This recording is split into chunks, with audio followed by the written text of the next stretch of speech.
Good morning, everyone. Basa tayo ng ating KJV Bible, Daily Reading Plan for December 2021, Day 33 na natin.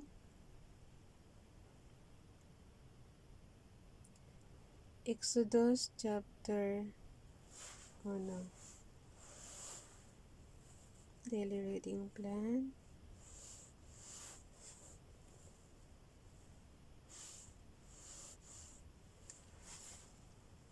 For December 2021, Day 33, Exodus chapter 10 up to 12. Check. Exodus chapter 10. And the Lord said unto Moses, Go in unto Pharaoh, for I have hardened his heart and the heart of his servants, that I might show these my signs before him, and that thou mayest tell in the heirs of thy son and of thy son's son what things I have wrought in Egypt, and my signs which I have done among them, that ye may know how that I am the Lord. And Moses and Aaron came in unto Pharaoh, and said unto him, Thus saith the Lord God of the Hebrews, How long wilt thou refuse to humble thyself before me? Let my people go, that they may serve me. Else, if thou refuse to let my people go, behold, tomorrow I will bring the locust into thy coast.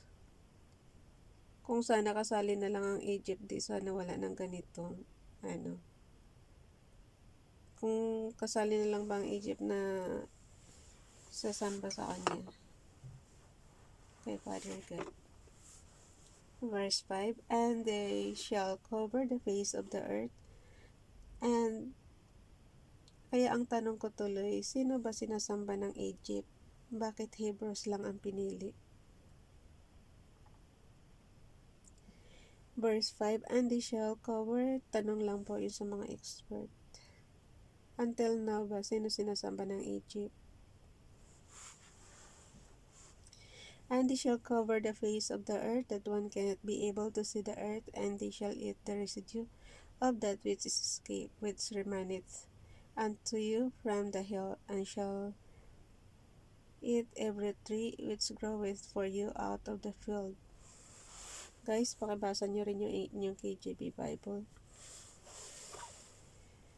And they shall fill thy houses, and the houses of all thy servants, and the houses of all the Egyptians, which neither thy fathers nor thy father's father have seen since the day that they were upon the earth, and to this day. And he turned himself and went out from Pharaoh. And Pharaoh's servants said unto him, How long shall this man be a snare unto us? Let the men go, that they may serve the Lord their God. Knowest thou that yet that Egypt is destroyed? And Moses and Aaron were brought again unto Pharaoh, and he said unto them, Go serve the Lord your God, but who are they that shall go? And Moses said, We will go with our young, and with our old, with our sons, and with our daughters, with our flocks, and with our herds will we go, for we must hold a feast unto the Lord. And he said unto them, Let the Lord be so with you, so I will let you go, and your little ones look to it, for evil is before you. Not so, go now ye that are men, and serve the Lord, for that ye did desire. And they were driven out from Pharaoh's presence. And the Lord said unto Moses, Stretch out thine hand over the land of Egypt, for the locust, that they may come up upon the land of Egypt, and eat every herb of the land, even all that the earth hath left. And Moses stretched forth his rod over the land of Egypt, and the Lord brought an east wind upon the land all the day and all that night. And when it was morning, the east wind brought the locust, and the locust went up over all the land of Egypt, and rested in all the coast of Egypt. Very grievous were they.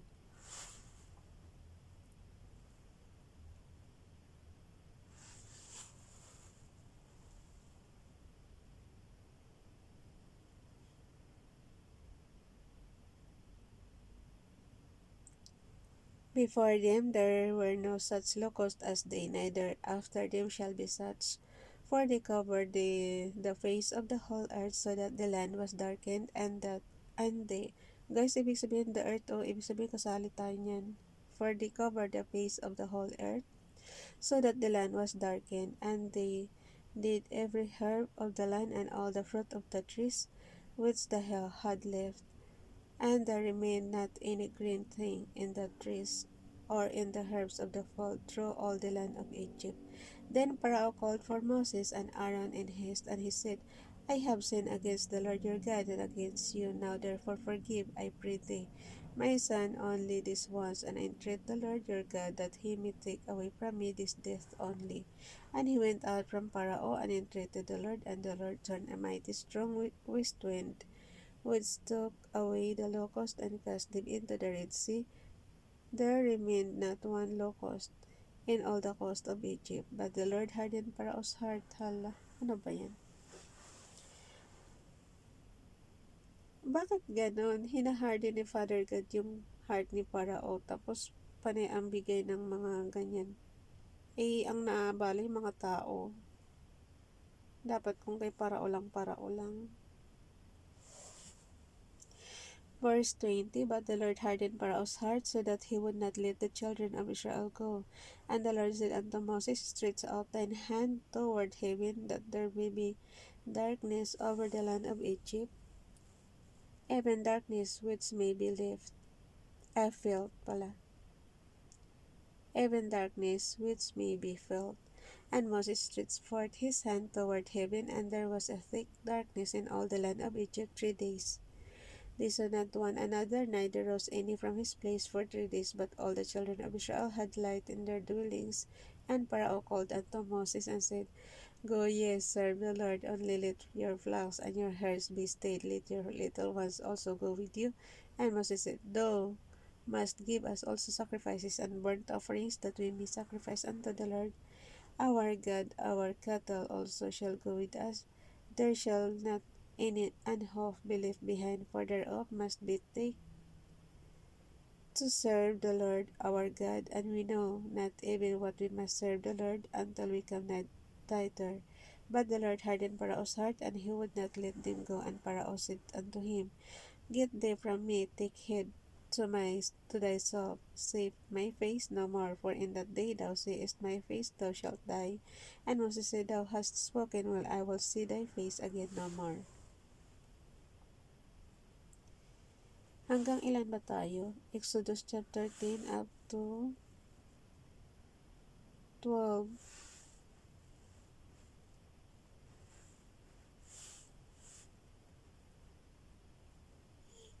So chapter 11 na tayo. And the Lord said unto Moses, Yet will I bring Exodus chapter 11 verse 1. And the Lord said unto Moses, Yet will I bring one plague more upon Pharaoh and upon Egypt. Afterwards he will let you go hence. When he shall let you go, he shall surely thrust you out hence altogether. Speak now in the ears of the people, and let every man borrow of his neighbor, and every woman of her neighbor, jewels of silver and jewels of gold. And the Lord gave the people favor in the sight of the Egyptians. Moreover, the man Moses was very great in the land of Egypt, in the sight of Pharaoh's servants, and in the sight of the people. And Moses said, Thus saith the Lord, About midnight will I go out into the midst of Egypt, and all the firstborn in the land of Egypt shall die, from the firstborn of Pharaoh that sitteth upon his throne, even unto the firstborn. Wait lang.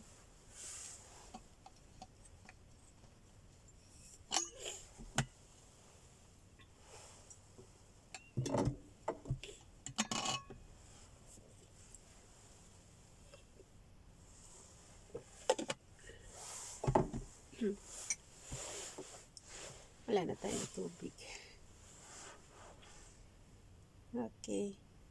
Yung verse 5 ng Exodus chapter 11, And all the firstborn in the land of Egypt shall die, from the firstborn of Pharaoh that sitteth upon his throne, even unto the firstborn of the maidservant that is behind the mill, and all the firstborn of beast. Tingnan mo lang guys, ang daming mamamatay. And there shall be a great cry throughout all the land of Egypt, such as there was none like it, nor shall be like it any more. But against any of the children of Israel shall not a dog move his tongue against man or beast, that ye may know how that the Lord doth put a difference between the Egyptians and Israel. And all these thy servants shall come down unto me, and bow down themselves unto me, saying, Get thee out, and all the people that follow thee. And after that I will go out. And he went out from Pharaoh in a great anger. And the Lord said unto Moses, Pharaoh shall not hearken unto you, that my wonders may be multiplied in the land of Egypt. And Moses and Aaron did all these wonders before Pharaoh, and the Lord hardened Pharaoh's heart, so that he would not let the children of Israel go out his land. Pang ilang flag na yan, guys. Ang dami-dami na. Ayaw pa rin lumambot ang puso ni Parao. Last chapter, Exodus chapter 12. Ang babasahin natin today, pang last na ito. Napagod din si Raw. Verse 1, And the Lord spake unto Moses and Aaron. Okay ulit. Verse 1 ng Exodus chapter 12. And the Lord spake unto Moses and Aaron in the land of Egypt, saying, This month shall be unto you the beginning of months, it shall be the first month of the year to you.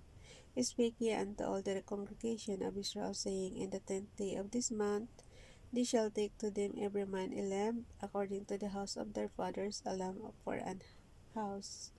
And if the household be too little for the lamb, let him and his neighbor next unto his house take it according to the number of the souls, every man according to his eating shall make your count for the lamb. Tingnan mo guys, yung poorest among the poor talaga palang exempted nung araw pa. Yung verse 4, And if the household to be too little for the lamb, let him and his neighbor next unto his house take it according to the number of the souls. Every man according to his... hindi pala. Kung kukunti lang palang bilang nito.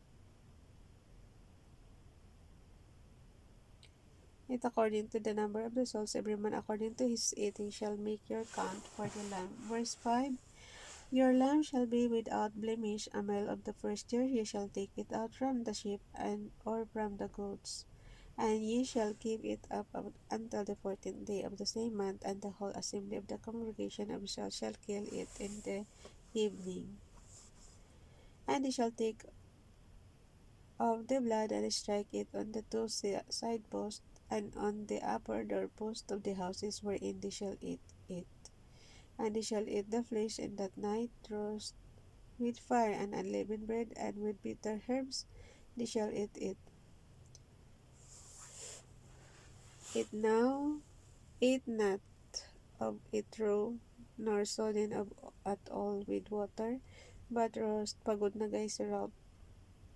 Verse 9, Eat not of it raw, nor sodden at all with water, but roast with fire his head with his legs, and with the purtenance thereof. And you shall let nothing of it remain until the morning, and that which remaineth of it until the morning you shall burn with fire. And thus shall thus shall ye eat it with your loins girded, your shoes on your feet, and your staff in your hand. And ye shall eat it in haste. It is the Lord's Passover. For I will pass through the land of Egypt this night, and will smite all the firstborn in the land of Egypt, both man and beast. And against all the gods of Egypt I will execute judgment. I am the Lord. And the blood shall be to you for a token upon the houses where ye are. And when I see the blood, I will pass over you, and the plague shall not be upon you to destroy you when I smite the land of Egypt. Kawawa talaga yung Egypt, sila ang naanuhan. Matigas kasi ang puso ni Parao. And this day, ayaw paalisin yung mga Hebrews. And this day shall be unto you for a memorial, and ye shall keep it a feast to the Lord throughout your generations. Ye shall keep it a feast by an ordinance forever. 7 days shall ye eat unleavened bread, even the first day ye shall put away leaven out of your houses, for whosoever eateth leavened bread from the first day until the 7th day, that soul shall be cut off from Israel. And the first day there shall be an holy convocation, and in the 7th day there shall be an holy convocation to you. no manner of work shall be done in them, save that which every man must eat, that only may be done of you. 17. And ye shall observe the feast of unleavened bread, for in this self same day have I brought you armies out of the land of Egypt, therefore shall ye observe this day in your generations by an ordinance forever. And the first month on the 14th day of the month, and at even ye shall eat unleavened bread, until the 128th day of the month at even. 7 days shall there be no leavened bread. 7 days, verse 19, guys. 7 days shall there be no leaven found in your houses, for whosoever eateth that which is leavened, even that soul shall be cut off from the congregation of Israel, whether he be a stranger or born in the land. Verse 20, ye shall eat nothing leavened, in all your habitation shall ye eat unleavened bread. Then Moses called for all the elders of Israel, and said unto them, draw out and take your lamb according to your families, and kill the Passover. And ye shall take a bunch of hyssop, and dip it in the blood that is in the basin, and strike the lintel and the two side posts with the blood that is the basin. And none of you shall go out at the door of his house until the morning. For the Lord will pass through to smite the Egyptians, and when they see it the blood upon the lintel and on the two sides post, the Lord will pass over the door. I will not suffer the destroyer to come in unto your houses to smite you. And you shall observe this thing for an ordinance to thee and to thy sons forever. And it shall come to pass, when ye be come to the land which the Lord will give you according as he had promised, that ye shall keep this service. And it shall come to pass, when your children shall say unto you, what mean ye by the service? That ye shall say, it is the sacrifice of the Lord's Passover, who passed over the houses of the children of Israel in the Egypt, when he smote the Egyptians and delivered our houses. And the people bowed the head and worshipped. And the children of Israel went away and did as the Lord had commanded Moses and Aaron, so did they.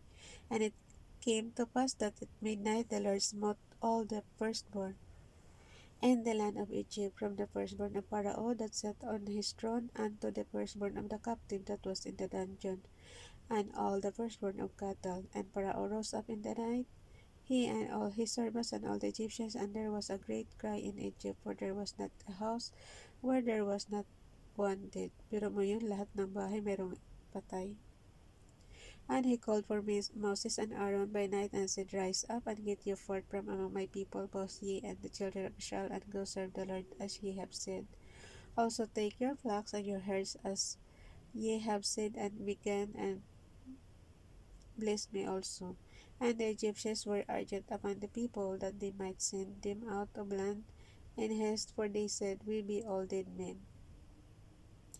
And the people took their dough before it was leavened, their kneading troughs being bound up in their clothes upon their shoulders.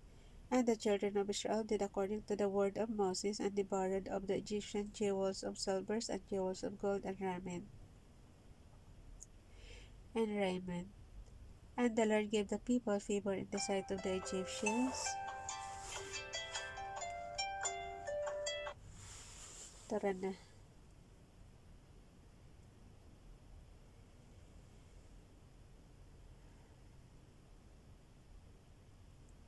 Okay, ulit natin. Sa verse 36, and the Lord gave the people favor in the sight of the Egyptians, so that they lent unto them such things as they required, and they spoiled the Egyptians. And the children of Israel journeyed from Ramesses to Succoth, about 600,000 on foot, that they were men beside children. And a mixed multitude went up also with them, and flocks and herds, even very much cattle. And they baked unleavened cakes of the dough which they brought forth out of Egypt, for it was not leavened, because they were thrust out of Egypt, and could not tarry, neither had they prepared for themselves any victual. Now the sojourning of the children of Israel, who dwelt in Egypt, was 430 years. And it came to pass at the end of the 430 years, even the self-same day it came to pass, that all the host of the Lord went out from the land of Egypt. It is the night to be much observed unto the Lord for bringing them out from the land of Egypt. This is that night of the Lord to be observed of all the children of Israel in their generations. And the Lord said unto Moses and Aaron, This is the ordinance of the Passover. There shall no stranger eat thereof, but every man's servant that is bought for money, when thou hast circumcised him, then shall he eat thereof. A foreigner and a hired servant shall not eat thereof. In one house shall it be eaten, thou shalt not carry forth out of the flesh abroad out of the house, neither shall ye break a bone thereof. All the congregation of Israel shall keep it, and when a stranger shall sojourn with thee and will keep the Passover to the Lord, let all his males be circumcised, and then let him come near and keep it, and he shall be as one that is born in the land. For no uncircumcised person shall eat thereof. One law shall be to him that is homeborn, and unto the stranger that sojourneth among you. Thus did all the children of Israel, as the Lord commanded Moses and Aaron, so did they. And it came to pass the self same day that the Lord did bring the children of Israel out of the land of Egypt by their enemies.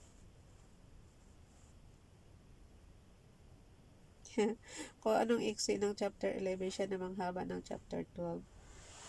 Bye everyone. God bless.